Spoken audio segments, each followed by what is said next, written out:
Last April, Ron DeSantis signed the Stop Woke Act, which prohibits education that makes people feel anguish on the account of race, color, sex, or national origin. In other words, it's basically illegal now in Florida to make white people feel bad about slavery. And some people love it. Keith Flaw is an education advisor to Ron DeSantis and a supporter of the Stop Woke Act. We get teachers who are coming out of these liberal colleges. They believe our country is evil.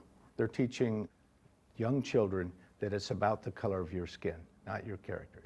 Okay, but how do we talk about race in this country in a way that keeps people from being so damn sensitive?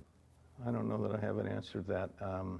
Because that's the issue. The proponents of CRT are trying to say, let's talk about the race part of it just a little bit. And then people go, oh, race, it makes me feel bad. Toughen your ass up. Do you think that you change that by teaching young kids in kindergarten that because they're white, they've benefited from white supremacy? I wasn't yelling at you, by the way. I was yelling at white people that's sensitive. I get it.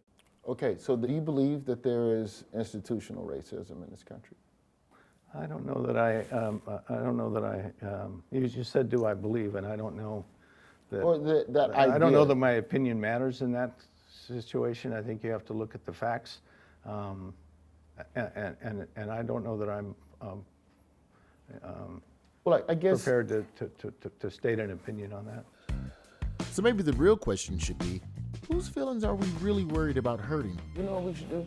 We talk about all the deep, racism, systemic equality, and then we have another class that's just called the good white folk.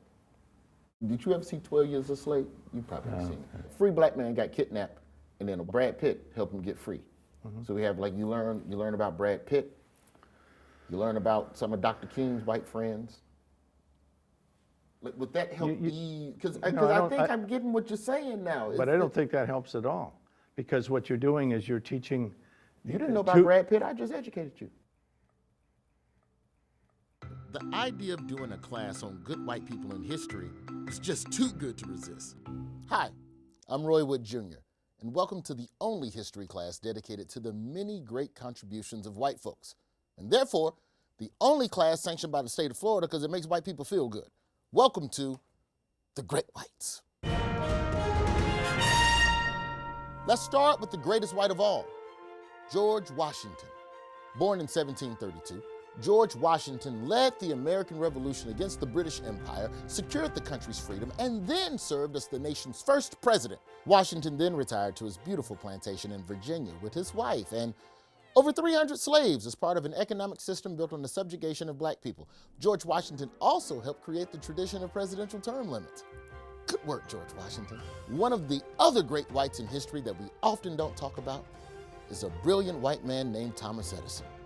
Working out of his lab in Menlo Park, New Jersey, Edison is credited with over 1,000 patents in his lifetime. Among those patents Edison was credited for is the motion picture camera. Without his work, we wouldn't have movies, TV shows, or footage of black people getting beat up by the police like Ronny Chieng. What's your favorite movie? Mine is Shrek. Another great white who doesn't get the credit he deserves is politician Jack Ryan. Jack was a successful investment banker who ran for Senate in Illinois in 2004. During his campaign, it came out that Ryan had bravely asked his wife to perform sexual acts on him in public. The disgraced Jack was forced to step down from the 2004 race, leading to an easy victory for his opponent, Barack Obama, who would go on to become president. And now, Bin Laden is dead, and millions of people have health care, all because of the great Jack Ryan. Where would this country be without his unquenchable horniness? Thank you, Jack.